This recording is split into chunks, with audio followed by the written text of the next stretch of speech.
Hey everybody, Larry, Fort Worth Memories Museum and Groups, and YouTube at Fort Worth Memories. Let me find the Facebook feed. It's pretty cool out there this morning.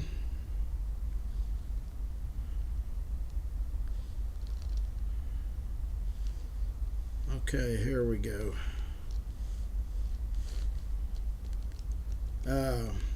Today is Monday, January the 12th. It is right, isn't it? 13th, January 13th.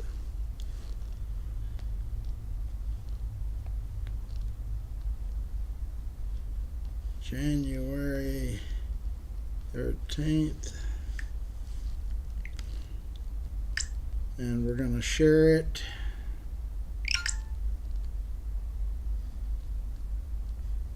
Okay, here we go. It's pretty cool out there.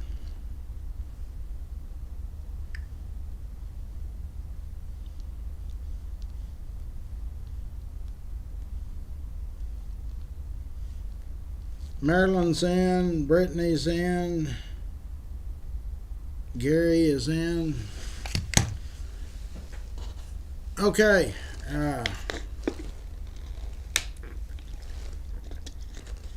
It's going to get up into the 50s this week. Next week, it's not going to get out of the 30s. So make your plans accordingly. Next week is going to be cold from Saturday for a week. I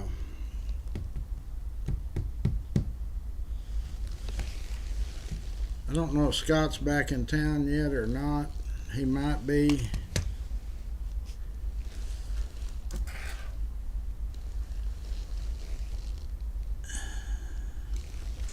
Wait a minute.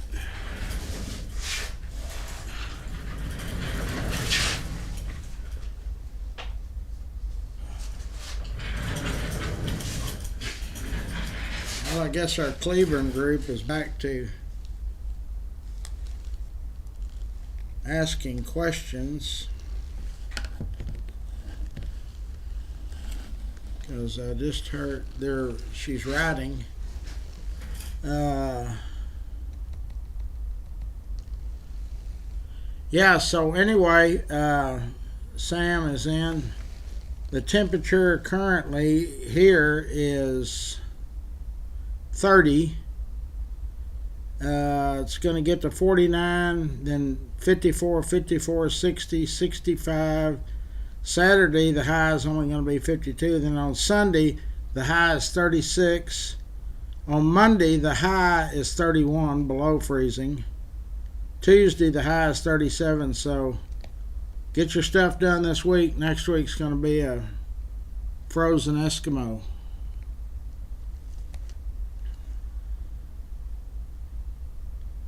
Don't know where we're going to eat yet. It'll still be pretty nice on Saturday. Okay, our Cleveland group, just for fun. JFF. That's their new deal, Brittany. Just for fun. In other words, these questions are not for any bikes or anything.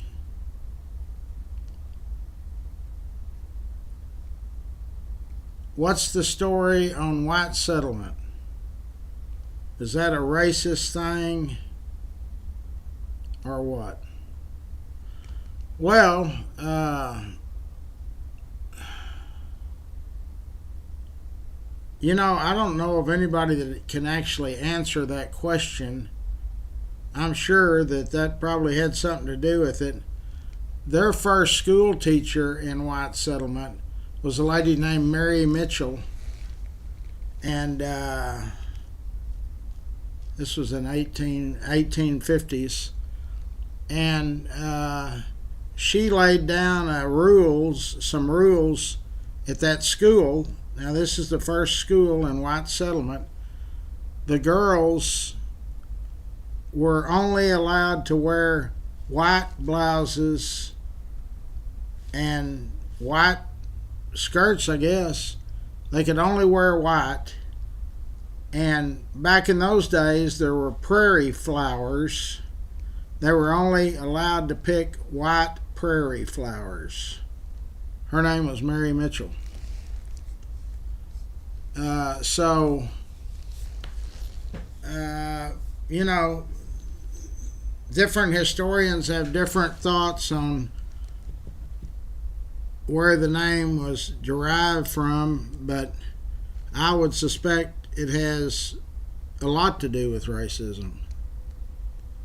The only thing I can figure,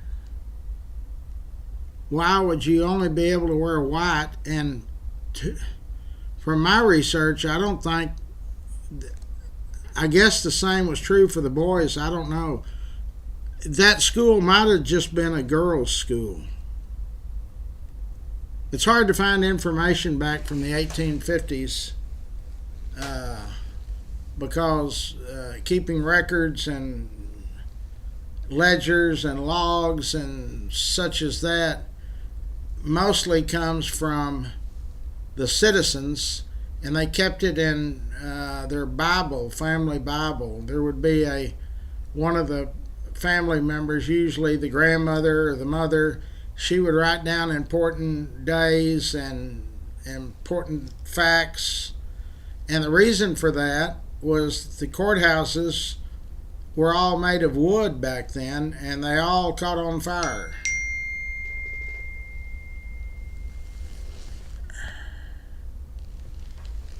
Somebody has sent me.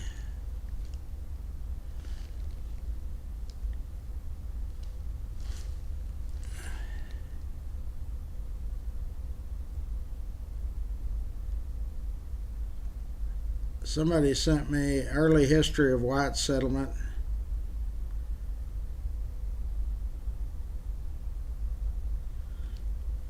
This is fine and dandy, but I don't think there's any proof of any of this. I mean, that's somebody's guess as much as I would say that this teacher, Mary Mitchell, probably had a lot to do with it too, but this thing says the area was historically occupied by Comanches, Tonkawa, and Caddock tribes. In the 1840s, white settlers began moving into the area, establishing homesteads among the Native American villages. So this school of thought says the Native Americans named the area white settlement to differentiate from the other settlements in the area. Peaceful coexistence, the white settlers were honest and traded goods that the Native Americans relied on, and two cultures lived peacefully along the Farmers Branch Creek. In 2005, the city leaders proposed changing the name to West Settlement due to concerns about the name racial connotations, but it was shut down. So that's somebody else's school of thought. There's nothing that's written down anywhere, I can assure you of that says what I just read. And there's nothing written down about Mary Mitchell being, but it was written down in several different diaries about Mary Mitchell, because some of the citizens, they balked at that. Why do we have to wear all white? So I don't know if Mary Mitchell was racist. I have no idea. I would never try to put that tag on somebody, but she was definitely the first teacher of any school in white settlement, and she definitely allowed the girls. So I'm assuming that school, we need to research that. Was that school only a girls' school?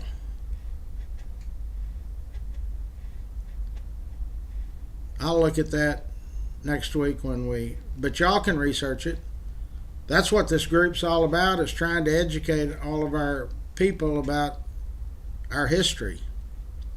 But there's definitely, naming it white settlement is definitely racial, because back in those days it was racial. Everything was racial. I mean, that's what the Civil War was about, which came 10 or 15 years later. So thank you for whoever sent that to me, but that's a good theory. Here's a good question for that. How did we determine that the Native Americans called it white settlement? Who spoke whatever those tribes were, the Comanches or whatever, to let us know that's what they were saying? You know?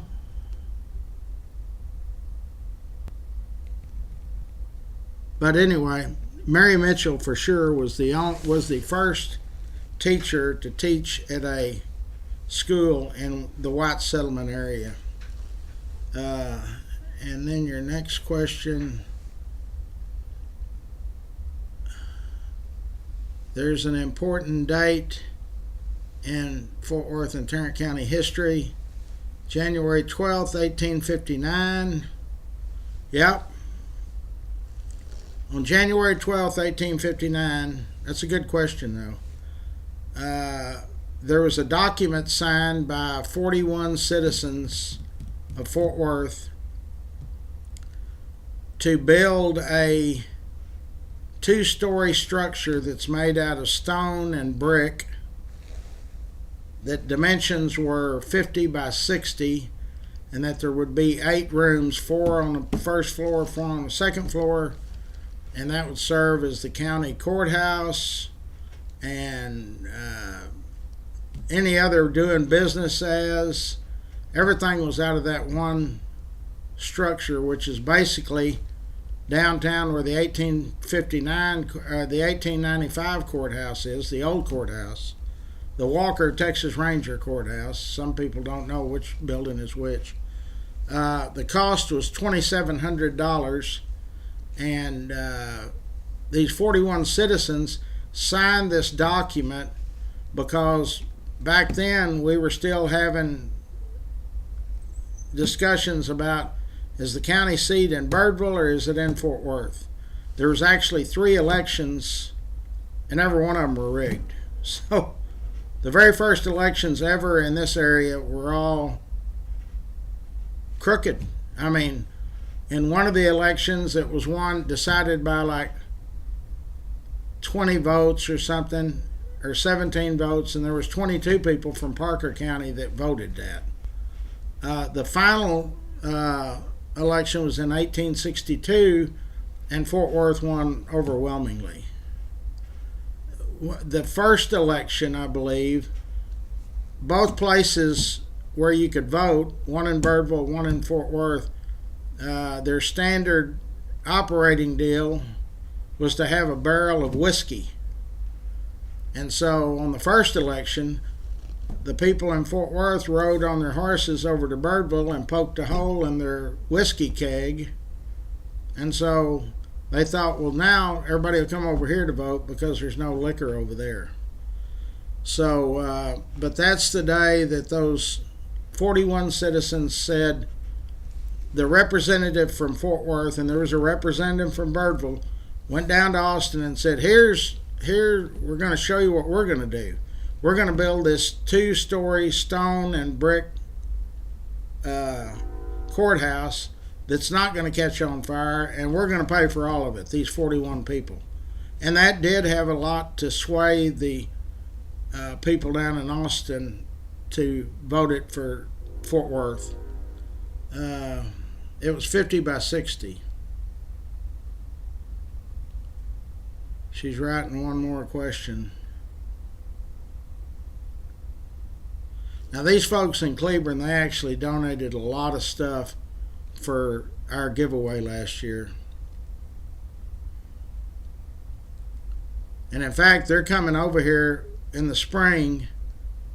There's going to be like 20 or 25 of them come over here, and I guess I'll just close down that morning and let them go through the museum.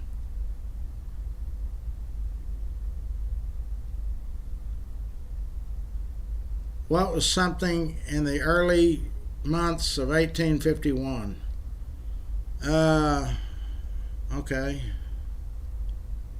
So you're talking about 2 years, the second year, third year after the fort was, after Major Ripley Arnold and the 2nd Dragoons came and set up shop, and we were named by the Army as Fort Worth. Okay, so on January 29th of 1851, this is one of the more important things that I hadn't even checked to see if y'all's got questions or answers. January 29th, let me get to the feed again. Oh,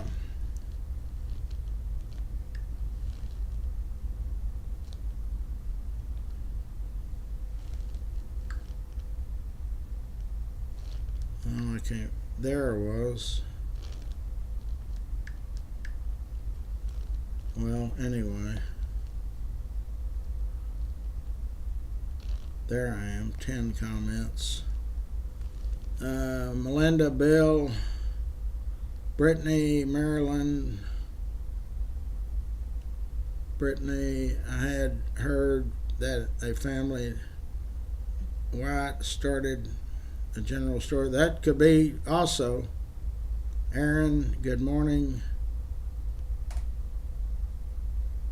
Okay, so January 29th of 1851 is it was an important date. Lemuel Edwards was one of the first citizens here in Fort Worth, and he amassed a lot of land. The old Edwards farm, Hewlin Mall, Hewlin Street, they had to pay the Edwards family to drive Hewlin through the road through there. So Lemuel Edwards, he was in the Ridgely, Arlington Heights area. And like I say, he amassed a lot of land. But on January 29th of 1851, his first son was born, which was Cass. And Cass Edwards later ran the family business. The next child born was Cass and Crawford. Crawford was the second son, and there's always been a Cass and a Crawford.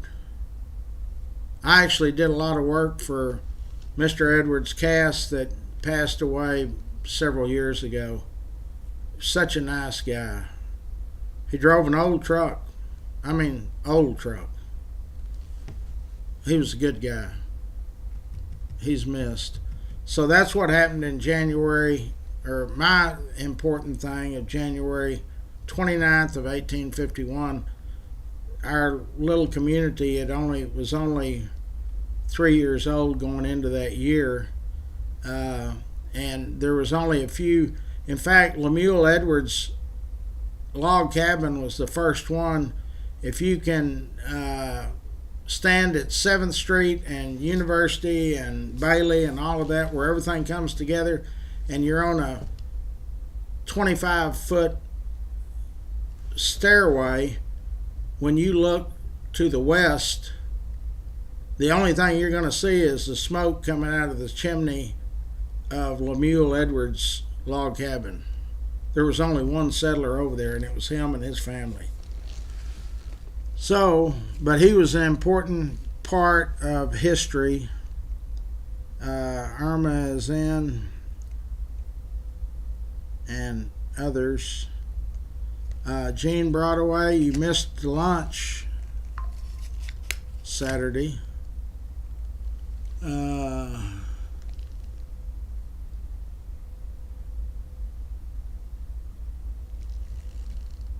One last question, okay?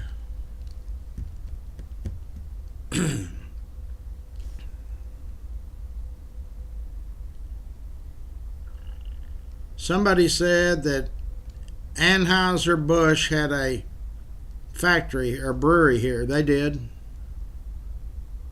That's true. And that Ford had a production plant here. Henry Ford. That's true.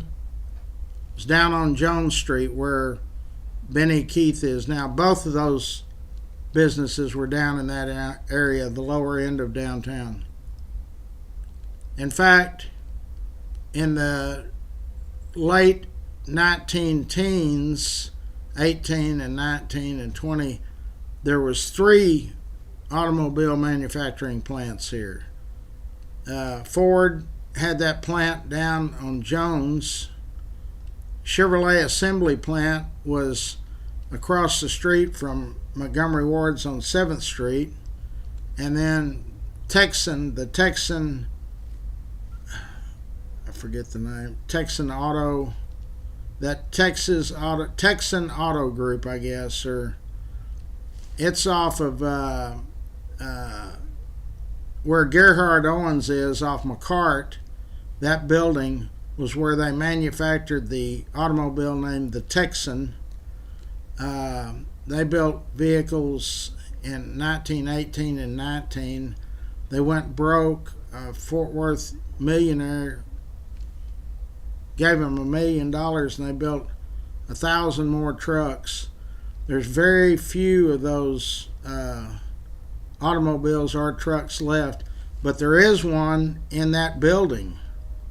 Bogart Industries was in there at one time. Sanford Bogart. They made clothing, uniforms and stuff. But there is one of those vehicles in the building.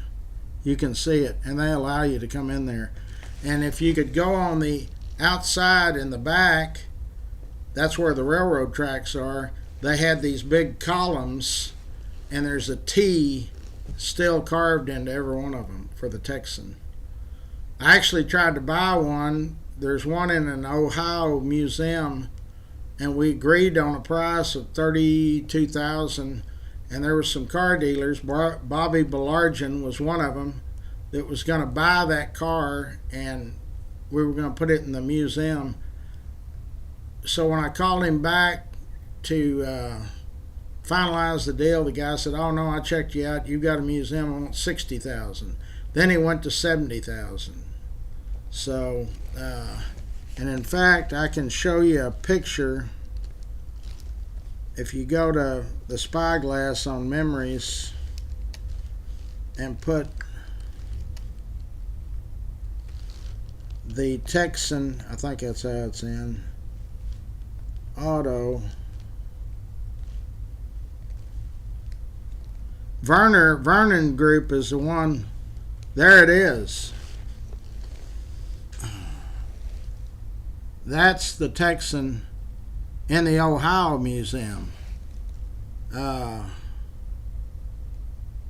They made a coupe.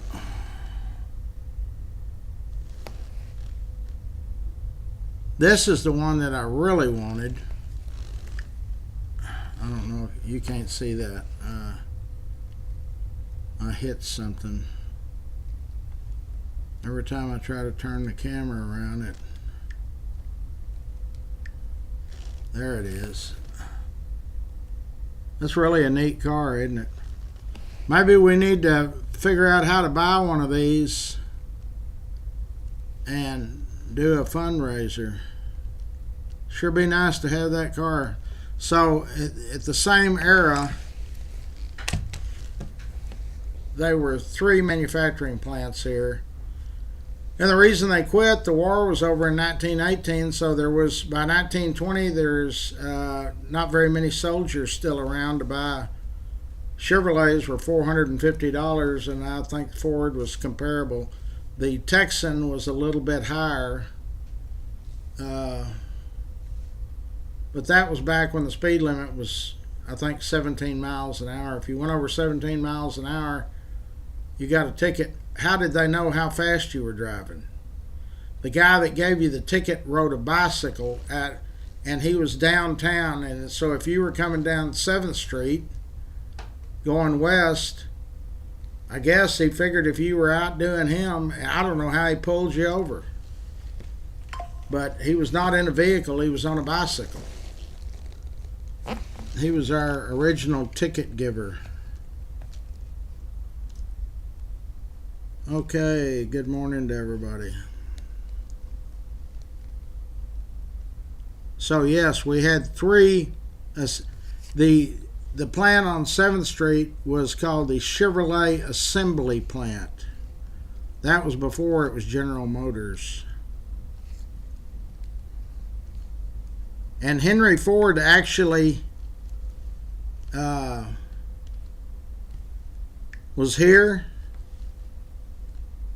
and they had sales books that they passed out to the salesman, and I've got one of those sales books that he gave in the Fort Worth plant, and I'll bring it. It's in an archive deal in storage. I'm getting all kinds of messages this morning. I don't know what that one's about. And one of the things he says is make sure to sell the woman. She determines what the man buys. And that's 19 teens. He would go and set up every place that sold his cars. He went and set them up for the first 50 of them. 50 dealerships. Henry Ford went and set them up, and there was 63 of those manuals, and I've got 2 of those 63. Those are kind of priceless. Okay, here we go. 13 comments. Yeah, that's a neat car. There's no more of them left. I think there's only 4 that are still being registered, and that one at the factory they were built in, that building on McCart, is not one of them. That one's not been registered currently every year.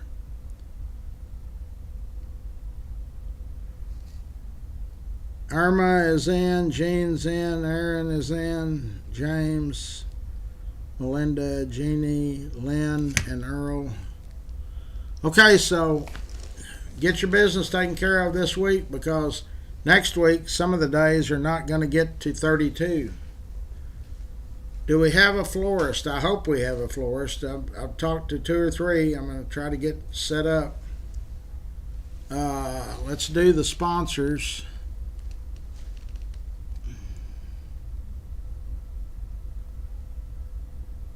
There's our prayer request.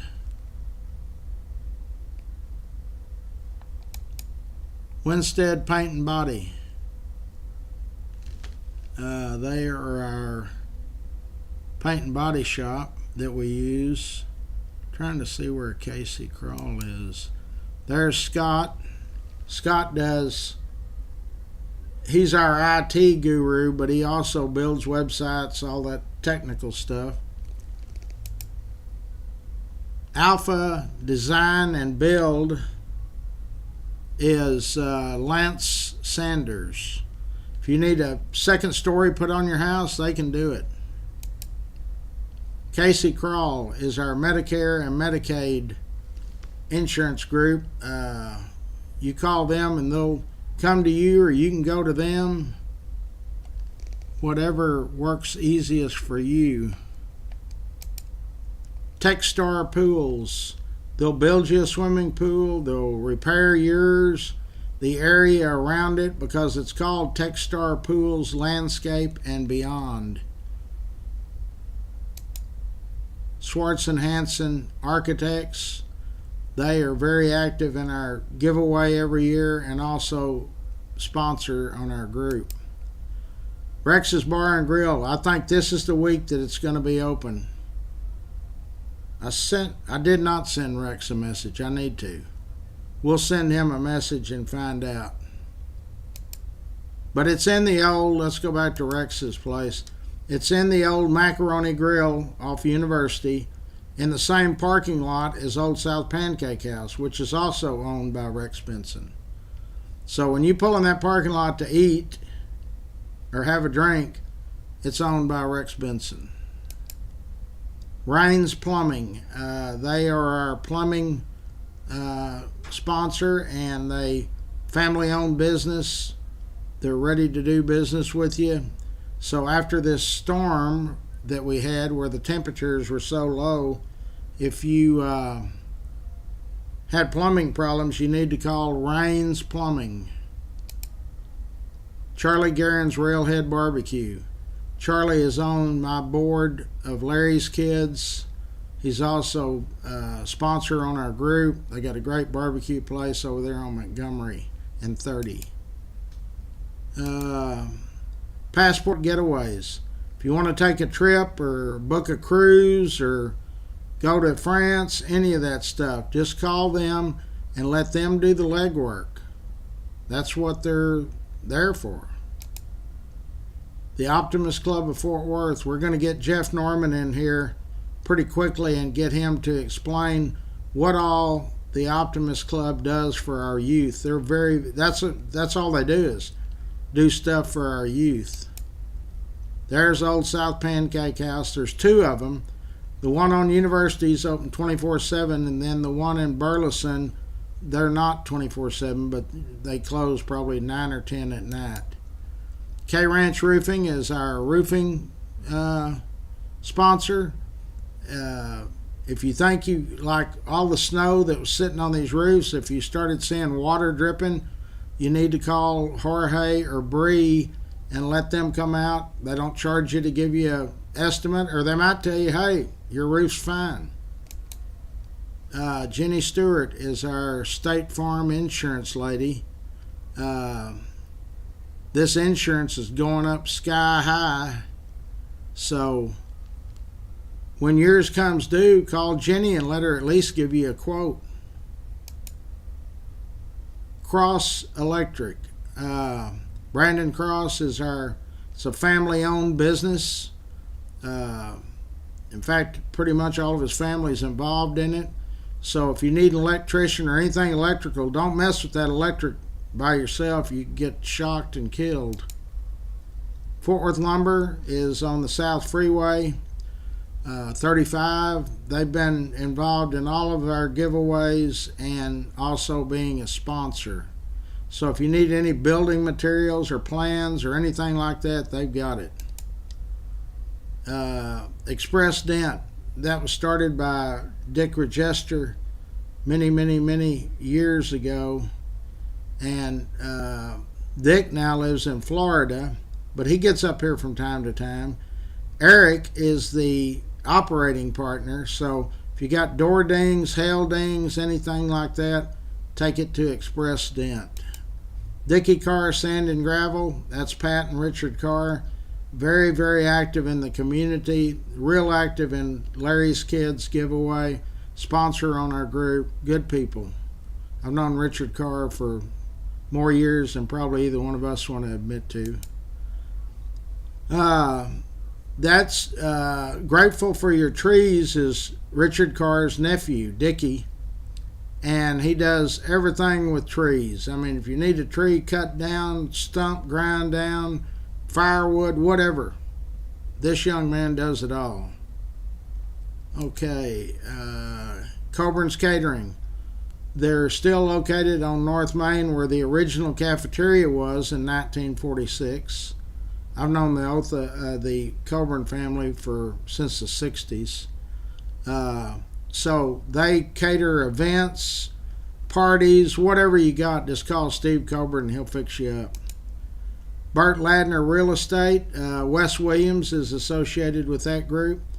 We've also got another real estate sponsor, Eric Walsh, and so both Eric and Wes are on my board at Larry's Kids.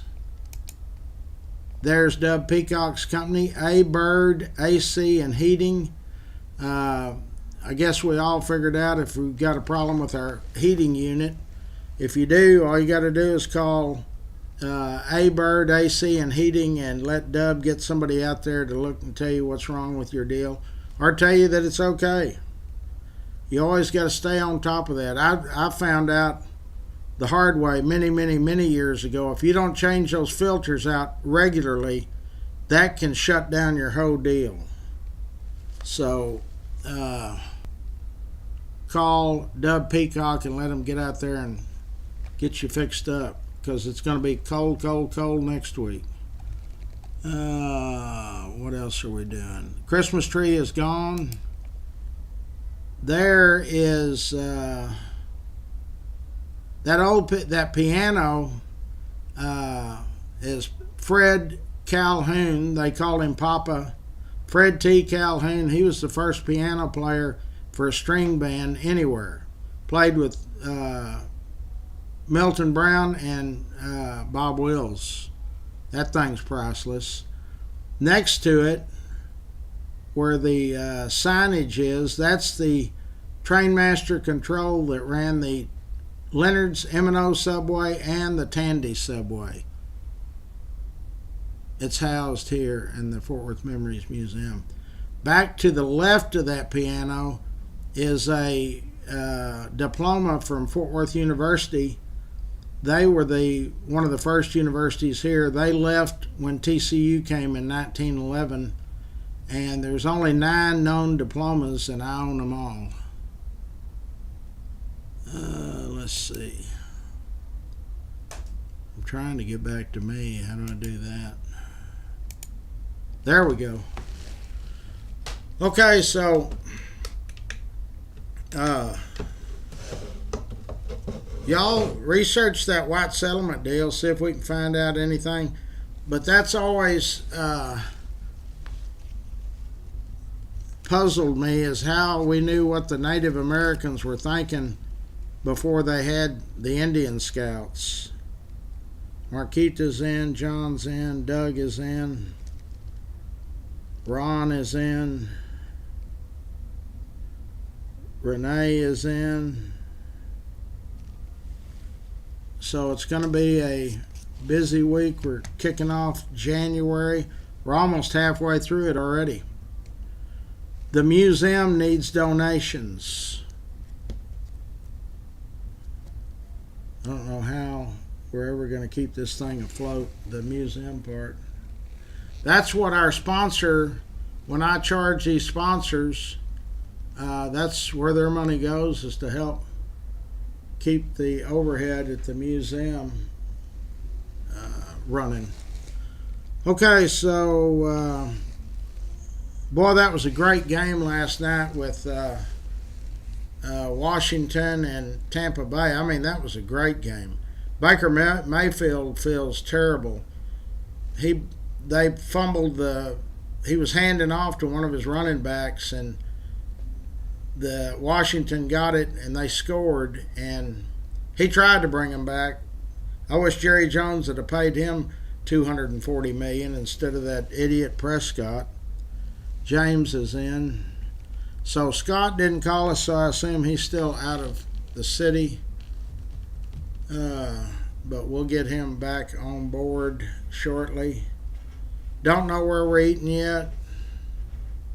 Valentine's Day is coming. It's right around the corner. I'm trying desperately to get us a florist that we can start using for Valentine's, for Mother's Day, for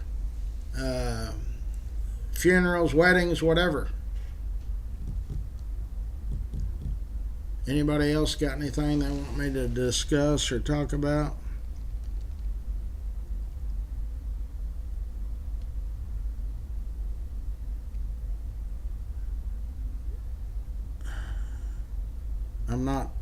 I don't understand what you're saying. Oh, when did I start the museum? I started collecting Fort Worth stuff aggressively 40 years ago this year. So that's when it started. I've got over 90,000 pieces that's either Fort Worth or Tarrant County. We have the only museum that deals strictly with Fort Worth or Tarrant County. $4 million that I've got receipts on.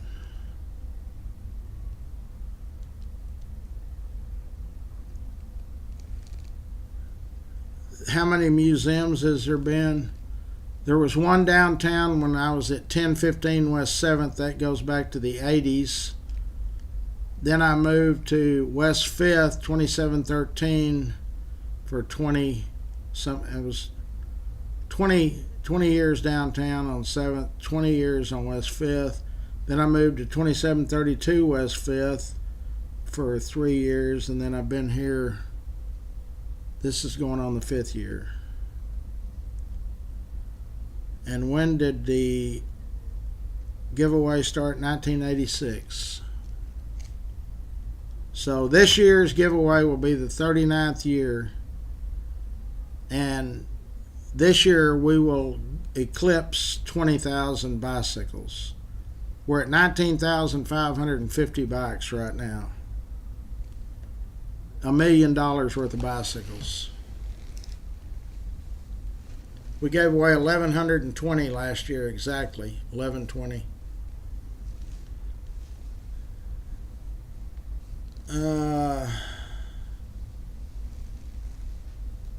How do I what? A teleprompter? No, it's in my head. I've got a photographic memory, or memory that retains basically whatever I've seen since about age 8. Sometimes it's scary. Aaron's in. Okay, so I'm going to sign off. Don't forget to use our sponsors. At least give them the opportunity to give you a quote or talk to you about whatever it is your services, or plumbing, electrical, whatever. Roofing. And I hope to have a florist on board this week, because we got Valentine's Day coming up. Florist, heed.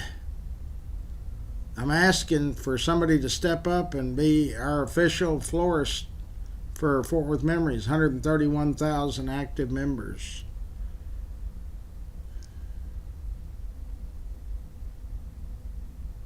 Yes.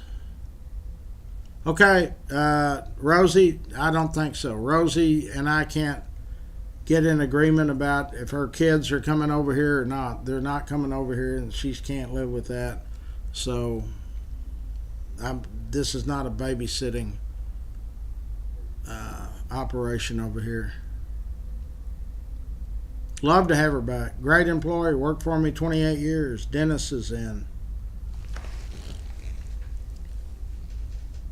She wants to come back. She's just going to have to get that thought through her head. Her kids are the reason she went to jail. Okay, I got things I got to get started on. So, y'all have a safe day. Treat everybody like you want to be treated. And we all should be able to get through it. Got a new administration coming on in 7 days.